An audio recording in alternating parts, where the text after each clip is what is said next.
하나님 말씀 함께 보시겠습니다. 오늘 우리에게 주신 하나님 말씀은 요한복음 2장 1절부터 11절까지 말씀입니다. 요한복음 2장 1절부터 11절까지 말씀입니다. 우리 찾으셨으면 함께 교독하도록 하겠습니다. 제가 한 절 읽고 우리 성도님들 한 절 읽고 마지막 절은 함께 읽으시겠습니다. 사흘째 되던 날 갈릴리 가나에 혼례가 있어 예수의 어머니도 거기 계시고 포도주가 떨어진지라 예수의 어머니가 예수에게 이르되 저들에게 포도주가 없다 하니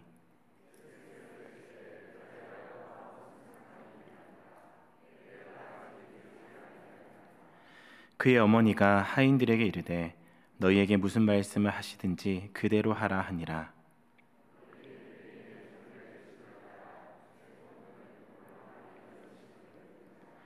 예수께서 그들에게 이르시되 항아리에 물을 채우라 하신즉 아기까지 채우니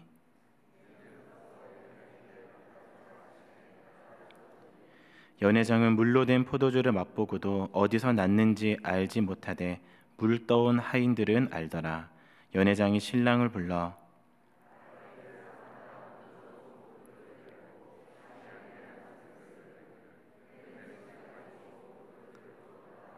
함께 읽겠습니다. 예수께서 이 첫 표적을 갈릴리 가나에서 행하여 그의 영광을 나타내심에 제자들이 그를 믿으니라. 아멘. 이 세상에는 많은 직업들이 있습니다.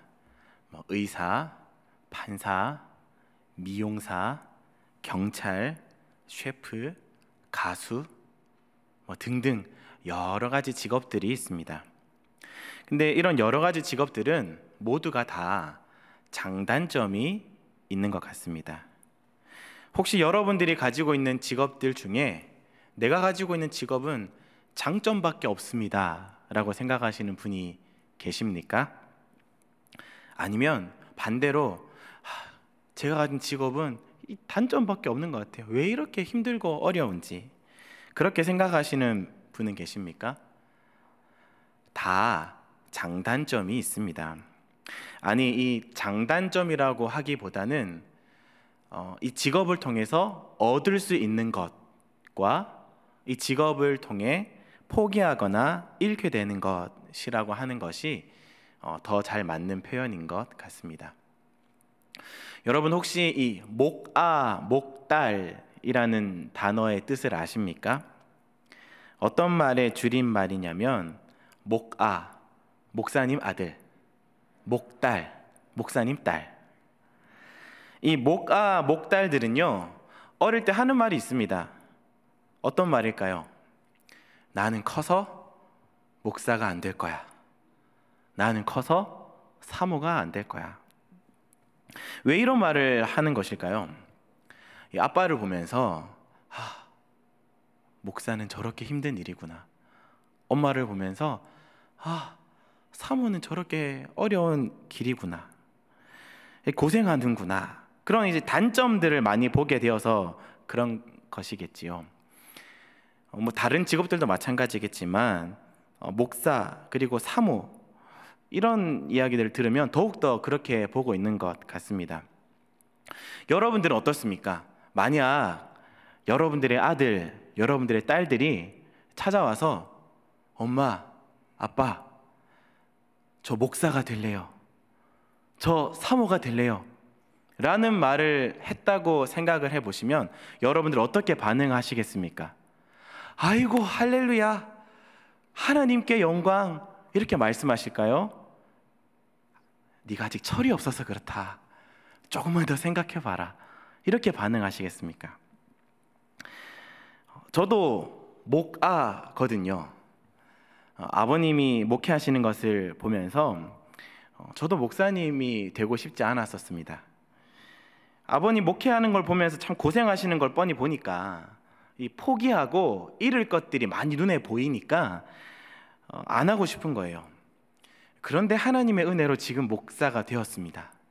근데 목사가 되고 나니까 포기하고 잃을 것도 분명히 있는데 이 목사라는 사명을 감당하면서 얻을 수 있는 것이 훨씬 더 크고 복되다라는 것을 몸소 체험하고 있는 것이죠. 여러 가지 단점들이 있겠지만 그러한 단점들을 커버하고도 남을 만한 풍성한 장점이 있다라는 것을 경험하게 되는 것입니다. 그것이 무엇이냐? 바로 하나님의 말씀을 가장 가까이서 빨리 그것을 경험하고 그 기쁨을 누릴 수 있다라고 하는 것입니다. 여러분들에게는 이 설교를 통해서 하나님의 뜻이 전해지지요. 그래서 하나님의 뜻을 받습니다. 목사는 어떨까요? 여러분들에게 설교로 전해지기 전에 그보다 먼저 빨리 하나님의 뜻을 깨닫고 가장 먼저 그 마음을 느끼고 그 뜻을 발견하면서 깨닫는 기쁨이 있다라는 것입니다. 목사나 사모 시킬만 하지 않겠습니까?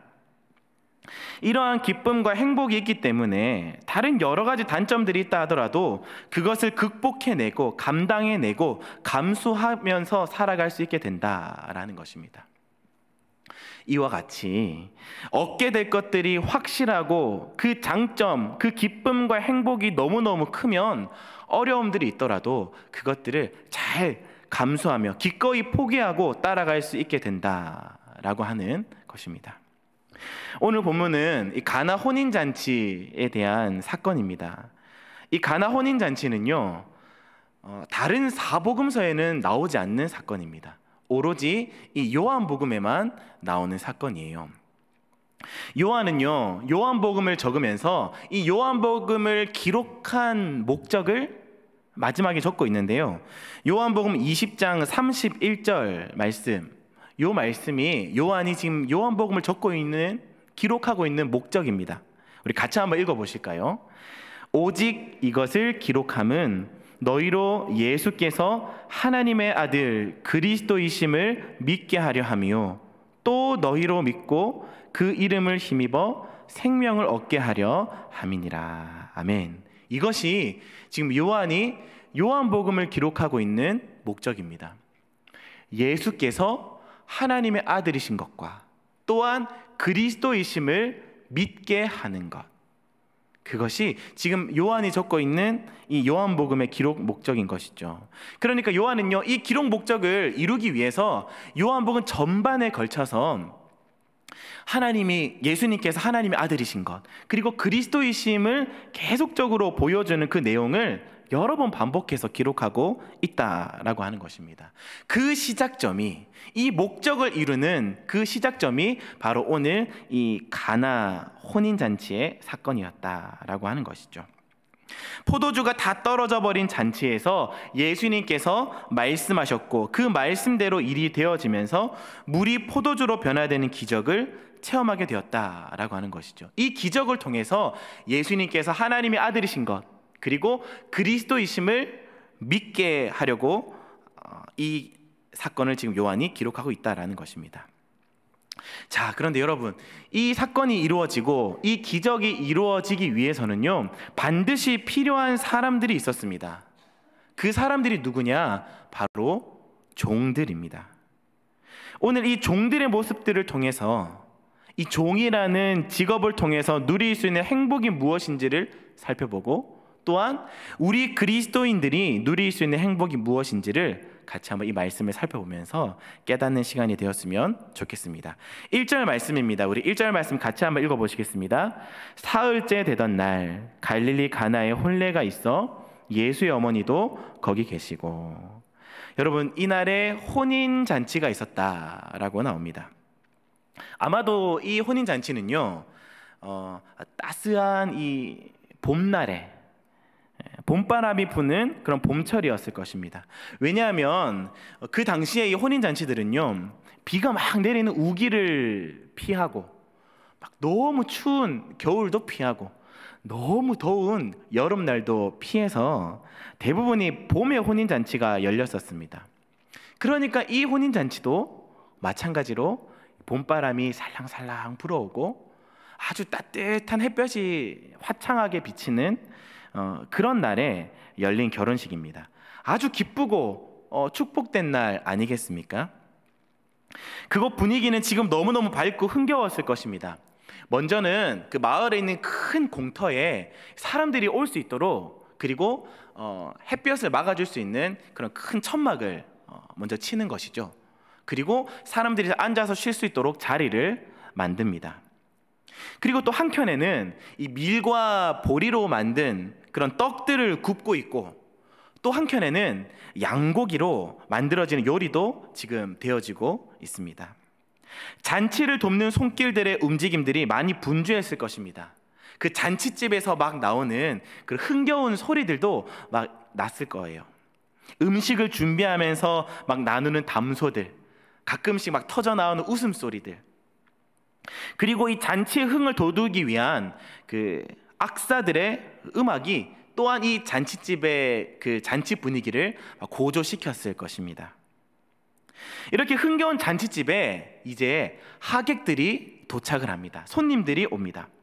하객들이 도착을 하고 나면 이제 바빠집니다. 종들이. 이 종들은 이제 그 손님들의 손과 발을 닦을 수 있도록 물을 제공하는 것이죠. 그리고 그 사람들의 손과 발을 닦아줍니다. 그 당시에는 아무 때나 손발을 씻을 수가 있을 정도로 물이 흔하지 않았습니다. 물론 지금도 그 지역에서는 물이 귀합니다. 그러면 그 당시에는 훨씬 더 그랬을 것입니다. 오늘 본문에 보시면요, 6개의 돌 항아리가 등장하는데요, 우리 6절 말씀 같이 한번 읽어보실까요? 6절, 거기에 유대인의 정결 예식을 따라 두세 통 드는 돌 항아리 6이 놓였는지라. 이 6개의 돌 항아리들은 유대인의 정결 예식을 위해서 쓰였다라고 하죠. 그러니까 이제 들어온 하객들의 손과 발을 정결케 하는 물이었다라는 것입니다. 그런데 이 항아리가 나중에 보면 다 비어있는 항아리가 되는 것이죠. 그 말은 한 두세 통이 들어가는 이 항아리, 그러한 항아리가 6개에 있는 이 항아리 속에 있는 물들이 다 손님들의 손과 발을 씻기는데 모두 다 사용되어졌다라고 하는 것이죠. 두세 통이 얼마만큼이냐면 학자들이 이렇게 얘기하면 적게는 75리터, 많게는 110리터 정도 들어가는 용량이다. 6개라고 했으니까 6개 항아리 안에는 적게는 한 450리터에서 660리터의 물이 필요했을 것입니다. 그러니까 그 당시에는 정말로 이 정도의 양의 물이라면 엄청난 양의 물이었다라는 것이죠. 그리고 이렇게 많은 양의 물로 손과 발을 씻은 하객들이었다면 이 하객들의 숫자가 그냥 한두 명이 아니라 한 몇십 명이 아니라 수백 명이 참석한 엄청난 규모의 잔치였음을 알 수가 있는 것입니다. 자, 그러면 하객들이 엄청난 숫자였습니다. 하객이 많으면 많을수록 분위기는 좋아지겠지만 많으면 많을수록 힘들어지는 사람이 있습니다. 누굽니까? 종들입니다. 밝고 흥겨운 잔치집 분위기 이면에는 그들을 위해서 열심히 수고하고 일하는 종이 있습니다. 이 종들은 수백 명이나 되는 사람들의 손과 발을 씻겨주면서 이 손발이 다 부르트는 겁니다. 하객들의 음식을 대접하고 포도주를 대접하고 그들의 수발을 들으면서 고생을 하고 있는 것이죠. 그런데 3절에 보시면 이렇게 나옵니다. 포도주가 떨어진지라. 예수의 어머니가 예수에게 이르되 저들에게 포도주가 없다 하니, 지금 잔치집에 포도주가 다 떨어져 버린 겁니다. 포도주가 떨어져 버렸다라는 말은 지금 사람들이 포도주를 많이 먹고 취했다, 분위기가 무르익었다라는 것을 알 수가 있죠. 사람들이 취하면 취할수록 안 그래도 힘든 종들은 이제는 더 힘들어지는 겁니다. 많지 않은 사람들을 상대하는 종들은요, 여간 쉬운 일이 아닙니다. 조금 막 난폭해질 수도 있고 험악한 분위기가 막 생길 수도 있습니다. 그런데 이러한 분위기를 망치지 않기 위해서 종들은 더 자신들의 스스로 참아내면서 더 바쁘게 움직이고 수모가 있더라도 감수하고 고된 일들을 해내야만 했던 것이 종들입니다. 네, 종이라면 이러한 고된 일을 감당해야만 하는 존재인 것입니다. 종이니까 그런 것이죠. 종은요, 주인이 시키는 대로 해야만 하는 것입니다. 내가 하고 싶은 대로 하는 것이 아니라 주인이 시키는 대로 일을 하는 것이죠. 억울할 때도 있습니다. 그것을 또 감수해야 하는 것도 많고 무시당해도 참아야 됩니다. 자신의 권리를 내세우지 않아야 되는 것이죠. 지금 이 잔치집의 종들이 그 일을 감당하고 있는 것입니다. 혼인잔치의 즐거움, 이 흥겨운 분위기, 지금 누가 즐기고 있습니까? 손님들입니다. 이 손님들은 가진 자들이죠. 부자들, 귀족들입니다. 종들은요, 싹 다 제외입니다. 왜냐하면 이들은 메인자들이기 때문에 그렇습니다. 그들은 종이기 때문에 묵묵히 허드렛 일을 감당해야 하는 것이죠. 종이라서 그런 것입니다. 여기까지 분위기를 살펴본다면 종의 슬픔, 종의 고통, 종의 수모, 이런 것이 제목이 되어야 되지 않겠습니까? 오늘 설교 제목이 종의 행복입니다. 여기서부터 이제 분위기가 반전이 되는 것이죠. 예수님께서 말씀하시는 것을 통해서 이제는 분위기가 반전이 일어납니다. 포도주가 떨어져서 마리아는 종들에게 무슨 말씀이든지 그대로 하라라고 합니다. 예수님께서 7절, 8절 말씀을 같이 한번 읽어보시겠습니다. 7절, 8절. 예수께서 그들에게 이르시되 항아리에 물을 채우라 하신즉 아기까지 갖다 주었더니, 항아리에 물을 아기까지 채우라 해서 종들이 채웠습니다. 그리고 연회장에게 갖다 주라, 가지고 갔습니다. 그리고 9절에 연회장에게 갔을 때는 이미 이 물이 포도주로 바뀌어져 있었던 것이죠. 자, 그러면 오늘 예수님을 통해서 일어난 물이 포도주로 변하는 기적, 누가 가장 먼저 알고 깨달았을까요? 말씀을 들은 것을 지시한 마리아였을까요? 아니면 포도주를 맛보았던 연회장이었을까요? 누가 가장 이것을 빨리 알아챘을까요? 그 기적을 가장 먼저 깨달은 사람은 다름 아닌 종들이었습니다. 110리터의 물이 가득한 돌 항아리를 들고 지금 연회장으로 옮깁니다. 크기도 엄청 큰데 거기다가 큰 돌 항아리이니까 혼자서는 절대로 들 수 없는 것입니다. 3-4명에서 이제 낑낑대면서 이제 연회장으로 옮기는 것이죠. 그런데 낑낑대며 연회장으로 옮기는 도중에 물이 변화해서 포도주가 되어져 가고 있었던 것입니다. 가장 먼저 변화를 인지했던 것은 아마 후각이었을 거예요. 낑낑대면서 막 이게 물을 옮기고 있는데 뭔가 코로 이 시큼한 냄새가 나는 겁니다. 그래서 안 그래도 힘들어가지고 막 이 옮기는 것에 집중하다가 냄새가 나니까 뭐지 하고 눈을 딱 돌리니 물 색깔이 보라색빛으로 변해 있는 겁니다. 하인들은 이것을 보고 믿지 못했죠. 왜요? 자기들이 물을 부었거든요. 그래서 이 참을 수 없는 궁금함에 이 옮기다가 튄 이 손가락에 있는 이 포도주 한 방울을 입에 딱 대보니까 너무 맛있는 포도주로 변해져 있는 것입니다. 분명히 자기들이 채워놓은 물이었는데 자기들 눈앞에서 포도주로 바뀌었다니요.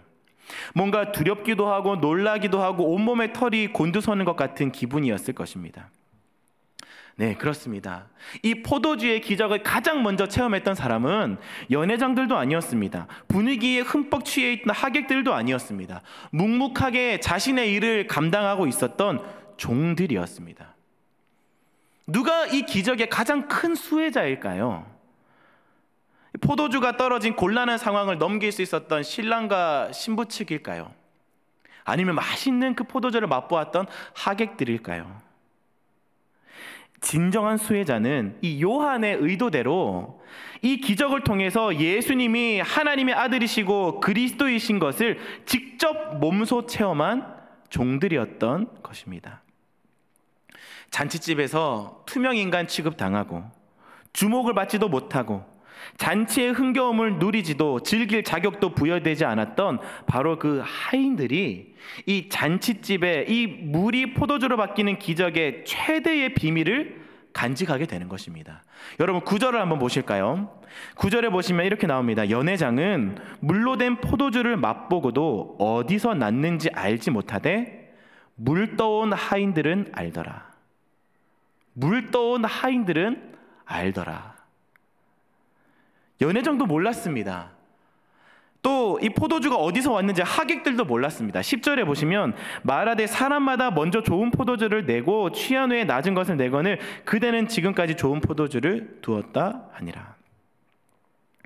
그들은 그저 신랑이 좋은 포도주를 챙겨놨다가 나중에 다시 꺼낸 줄로만 알았습니다. 그런데 다른 사람들은 아무도 몰랐습니다. 종들만 알았습니다. 이 포도주가 어디서 났는지, 이 포도주가 기적의 산물이라는 것을 알았던 것입니다. 자신들에게 말씀하셨고 기적을 베풀어 주신 예수님께서 바로 하나님의 아들이시며 그리스도이심을 깨달았다라고 하는 것이죠.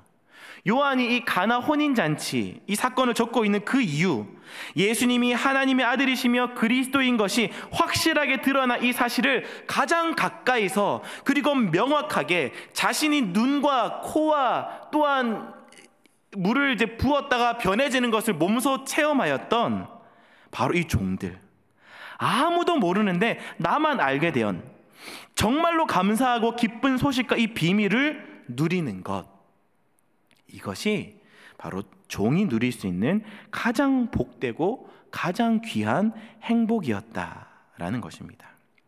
이 종들이 누릴 비밀, 세상 사람들은 아무도 알 수 없는 놀라운 비밀, 예수님이 하나님의 아들이시고 그리스도이심을 아는 그 기쁨, 이것이 종의 행복인 것입니다. 이 종들은요, 제자들보다 이것을 먼저 깨달은 사람들입니다. 예수님이 그리스도이심을, 이 얼마나 대단하고 감격적이고 정말로 감사한 유익 아닙니까? 이 얼마나 행복한 일입니까? 이 종의 행복을 알게 된 종들은요, 이제는 이 행복이 있기 때문에 그들이 감당해내야 하는 여러 가지 고된 일들도 묵묵하게 그들의 억울함을 안고서 감사할 수 있는 힘을 얻게 되었을 것입니다. 여러분, 우리의 신앙이 이와 같은 것이에요. 우리는 그리스도 예수의 종들입니다. 믿으십니까? 에이, 목사님, 당시 종들이랑 우리의 상황이랑 좀 많이 안 맞는 것 아니겠습니까? 이렇게 생각하시는 분들도 있겠습니다. 그렇다면 사도 바울은 어떨까요?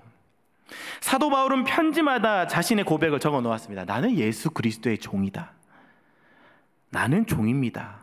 사도 바울은 늘 자신을 종이라고 표현했습니다. 진짜 바울의 신분이 종이었습니까? 그렇기 때문에 바울의 신분이 종이었기 때문에 이런 표현을 하고 있는 것입니까? 아니죠. 바울은 종이 아니었습니다. 바울은 날 때부터 로마 시민권자였습니다. 이 말은 금수저라는 말이에요. 태어날 때부터 많은 사람들의 부러움을 사고 이미 다 갖고 있는 사람, 태생이 다른 것이죠.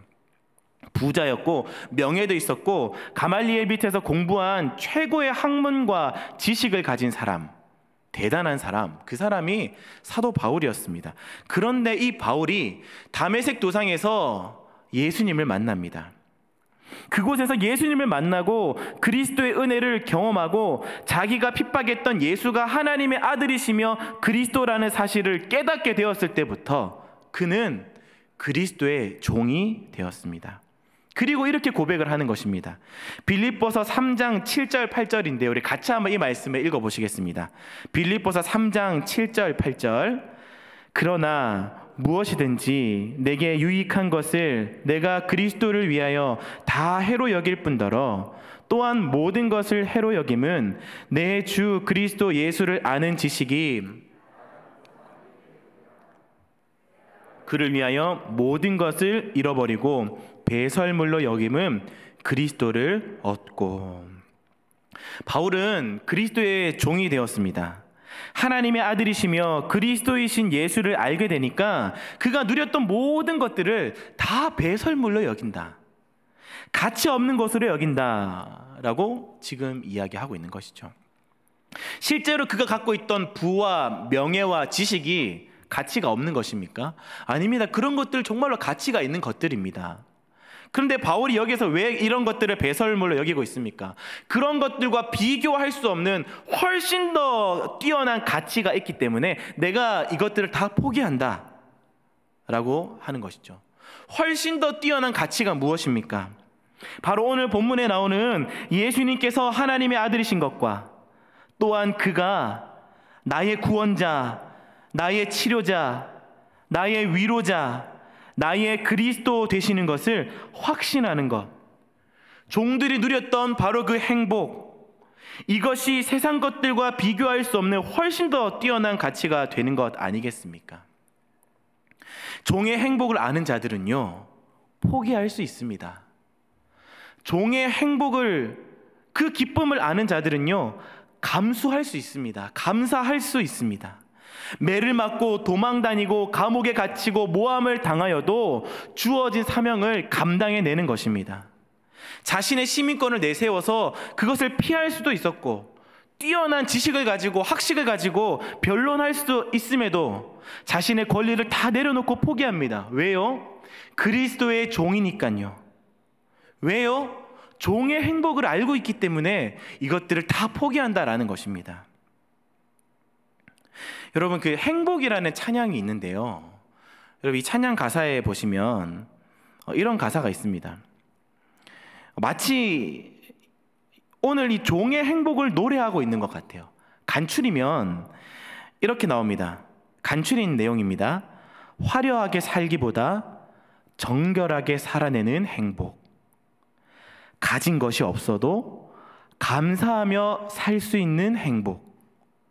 눈물 나는 일이 있어도 기도할 수 있는 행복. 억울한 일 있어도 주를 위해 참아내는 행복. 주일 목사님 말씀처럼 거룩한 한 제물로서 살아내는, 그리고 자신을 드려지는 행복. 이것이 바로 종의 행복인 것입니다. 오늘 여러분들은 어떻습니까? 여러분들은 예수 그리스도께서 하나님의 아들이신 것과 나의 그리스도 되심을 믿으십니까? 그렇다면 그 하나님이 오늘 지금 나의 하나님 되시며 나의 아버지 되신다는 사실을 믿으십니까? 아멘 하신 분들은 여러분들이 이제 그리스도께 부름받은 그리스도의 종이 되는 겁니다. 그리스도의 종이라면 종으로서 누릴 수 있는 축복이 있습니다. 행복이 있습니다. 세상이 알 수 없는 그 비밀을 알게 되는 것입니다.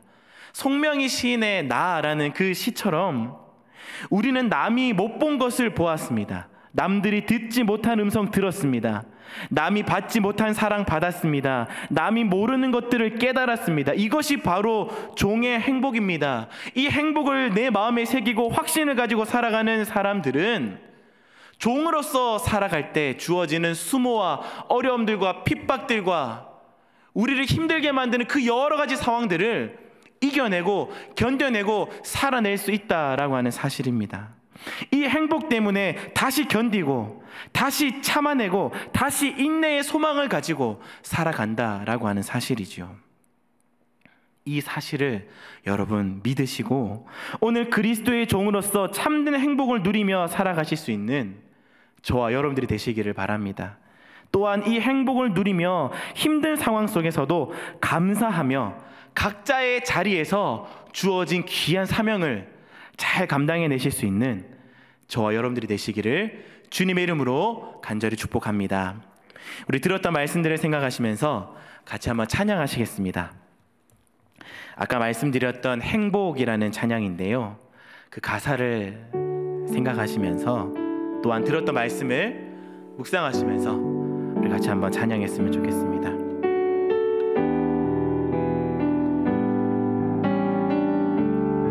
화려하지 않아도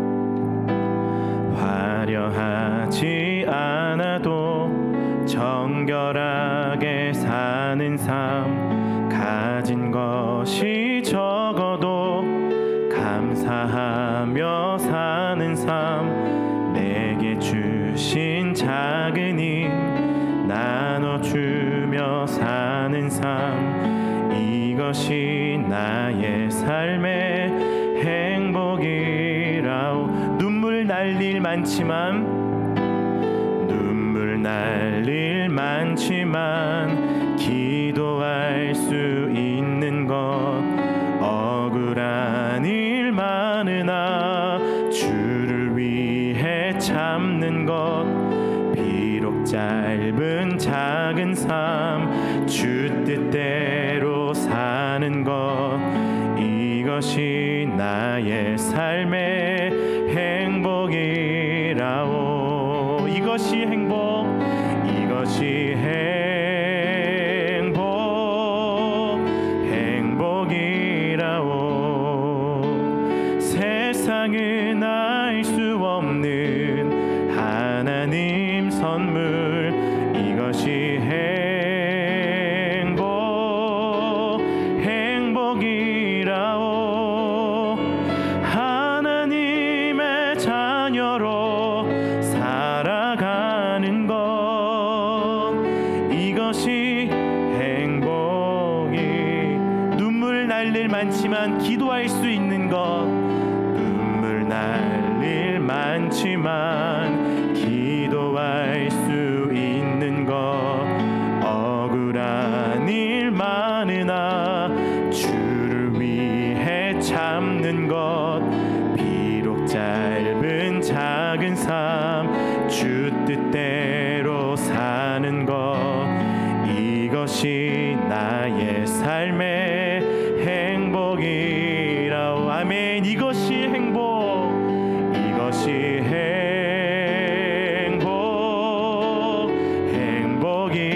행복이라오. 세상은 알 수 없는 하나님 선물, 이것이 행복이라오. 하나님의 자녀로 살아가는 것, 이것이 행복. 우리 들었던 말씀 생각하시면서 이것이 행복이라오. 이것이 행복이라오. 세상은 알 수 없는 하나님 선물, 이것이 행복이라오.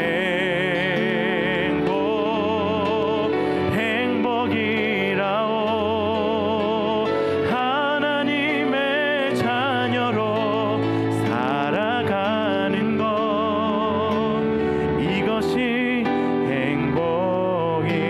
하나님의 자녀로 살아가는 것, 하나님의 자녀로 살아가는 것, 이것이 행복이. 하나님의 자녀로 살아가는 것,